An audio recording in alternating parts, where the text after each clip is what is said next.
Obstruction मेरे लिए ही क्यों होता समझ में नहीं आया। और प्राइम मिनिस्टर भी नहीं बोल रहे उधर जरा बैठो बोल के।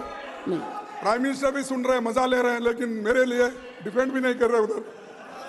आप मजबूत करने की बात किए, लेकिन एक एक गवर्नमेंट को ऐसा गिरा दिए, हर गवर्नमेंट को, महाराष्ट्र गवर्नमेंट को गिरा दिए, कर्नाटक गवर्नमेंट को गिरा दिए, मध्य प्रदेश गवर्नमेंट को गिरा दिए, मणिपुर गवर्नमेंट को गिरा दिए।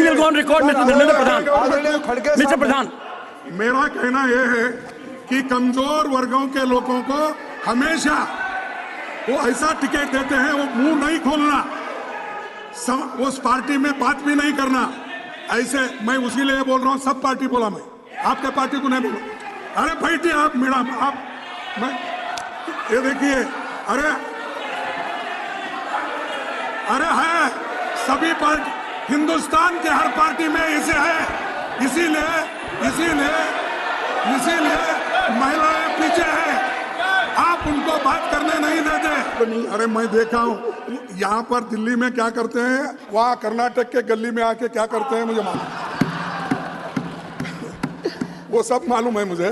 मैं ये मेरे जुबान से ये बात नहीं है, मेरी जुबान से ये बात नहीं है। प्राइम मिनिस्टर खुद नहीं अपने भाषण में कहे नहीं, ये वुमेन रिजर्वेशन बिल ये ऑलरेडी पास्ड इन 2010, लेकिन इसको बाधा आ गई तो उसमें वही रुक गया।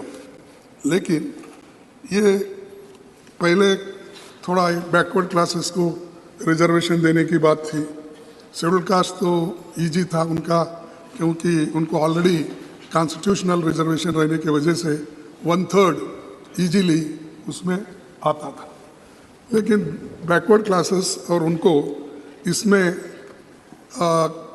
जरा थोड़ी सी आगे पीछे होने का संभव इसलिए है कि अनलेस कॉन्स्टिट्यूशनल अमेंडमेंट 1/3 बैकवर्ड को देने का अगर नहीं होता तो नेचुरली वहाँ के महिलाओं को नहीं मिलता।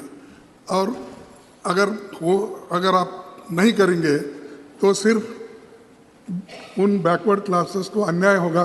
क्यों अन्याय होगा कि चुन चुन के लोग ऐसा करते हैं, हमेशा लेडीज़ के लिए, यानी बैकवर्ड क्लास के लेडीज़ में, शेड्यूल कास्ट लेडीज़ में उतने पढ़े लिखे नहीं हैं, और उनकी लिटरेसी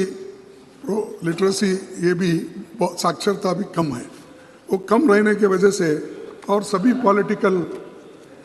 पॉलिटिकल पार्टियों का, मैं एक पार्टी बोल के नहीं बोलता, सभी पॉलिटिकल पार्टी की एक आदत है कि महिला बोले तो कमज़ोर महिला को दे देते हैं, जो सक्षम है, जो लड़ सकती है।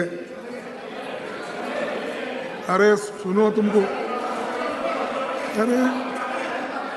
अरे आप टिकट 1/3 टिकट देते वक्त बैठिए, यहाँ 1/3 की बात चल रही है, यहाँ 1/3 की बात चल रही है। मुझे मालूम है शेड्यूल कास्ट के लोगों को, बैकवर्ड के लोगों को किस ढंग से पार्टियां चुनती है। मैंने तो वो बोल रहा हूँ, कुछ नहीं। हम जो कानून बनाते हैं, उन कानूनों का लाभ गरीब से गरीब को मिलना, महिलाओं को मिलना, लेकिन मैं उनको प्रोत्साहन करने के लिए बोल रहा था, लेकिन बीच में किसी ने बोलकर इस वातावरण को खराब कर दिया। सर, हमें ये क्या कहते हैं, वर्षों तक इन्होंने पीढ़ी दर पीढ़ी दिल्ली में शासन किया, कैसे राज्यों को शासन कर रहे थे। वैसे आसाम का उदाहरण देना चाहूंगा, सर कैसे शासन कर रहे थे। यह तो नहीं, प्राइम मिनिस्टर जब आते हैं तो ये कंपटीशन बढ़ता है। मैं सपोर्ट करूंगा, तुम सब जरा होशियार रहिए साहब, कौन आपके पीछे सपोर्ट करते हैं, कौन आपके सामने बात करते हैं, इसका थोड़ा आप ख्याल कर लीजिए। ऐसा खड़गे जी। सर ये जो है, बहुत से स्टेट में कमजोर उनको किया जा रहा है। एक तो जीएसटी जल्दी उनको मिलती नहीं, मनरेगा का अमाउंट टाइमली नहीं जाता, और उनके जो समस्याएं हैं, चाहे एग्रीकल्चर डिपार्टमेंट हो, इरिगेशन डिपार्टमेंट हो, चाहे कोई भी डिपार्टमेंट, उनको जो ग्रांट टाइमली मिलना चाहिए वो नहीं मिलता। अगर वो नहीं मिला तो क्या आप फेडरल स्टेट्स को, जो स्टेट्स हैं, उनको कमजोर किए जैसा होता क्या मजबूत किए जैसा होता, आप ही बोलिए। तो ये और दूसरी चीज मैं बोल रहा हूँ साहब, आप डेमोक्रेसी पे विश्वास रखते हो, लोकतंत्र के अनुसार चलना चाहते हो, और आप लोकतंत्र के बातों के लिए इतने हैं कि हमने ही किया, हमने उसको मजबूत किया, ये सब कहते हो।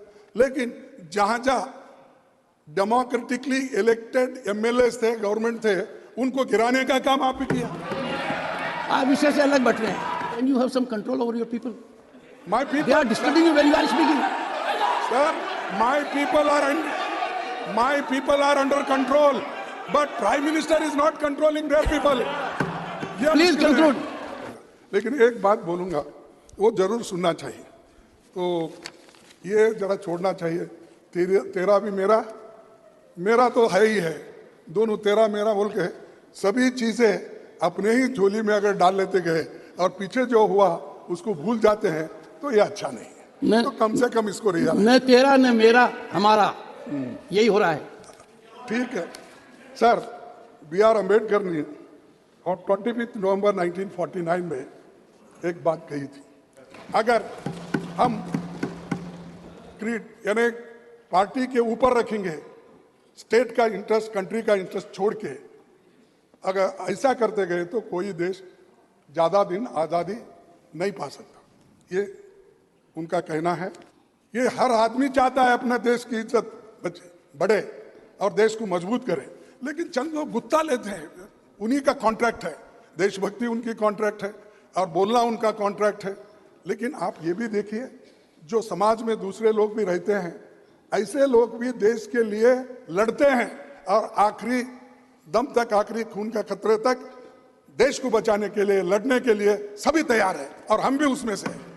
ये जो है कहना, उस वक्त भी ऐसे समय आए, लेकिन देश के लिए सभी एक होकर ऐसी बातें उस वक्त आई, तो इसको हम एक होकर देश के अच्छाई के लिए, या वुमेन रिजर्वेशन हो, या SC/ST रिजर्वेशन इन प्रमोशन हो, या कोई चीज, हम मिलके सबको विश्वास में लेके करेंगे। तो हर चीज को अगर मैं करवाऊं, मैं ही करा, दूसरे कुछ भी नहीं करे, ये ठीक नहीं रहता। तो एनीवे, एक बात कह के मैं खत्म कर रहा हूँ, अपनी बात को समाप्त करता हूँ। अरे ये तो आपके लिए, हम सबके लिए कहा सो है। आप तो उस वक्त नहीं थे ना भाई, एग्जिस्टेंस में क्यों ले रहे हो? नहीं, आप बेचारे वो कहाँ थे साहब, उस वक्त तो नहीं थे। कॉन्स्टिट्यूंट असेंबली बनाते वक्त सिर्फ 1-2-4 इंपॉर्टेंट लीडर छोड़ के बाकी का इनका हिस्सा ही नहीं उसमें, छोड़ दीजिए। इसलिए मैं आपसे विनती करता हूँ, हमको जो कहना है कहने दो, उसका उत्तर तो देंगे।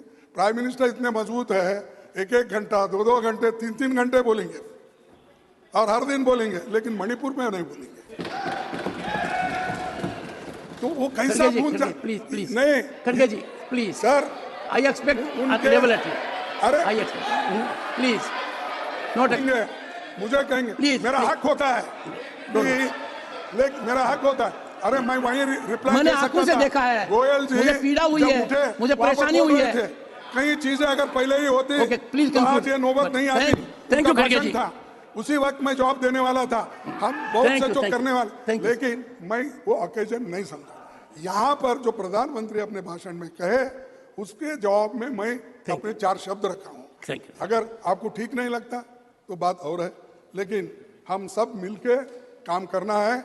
अगर मिलके काम नहीं करेंगे, देश का उद्धार होने वाला नहीं है। Thank you.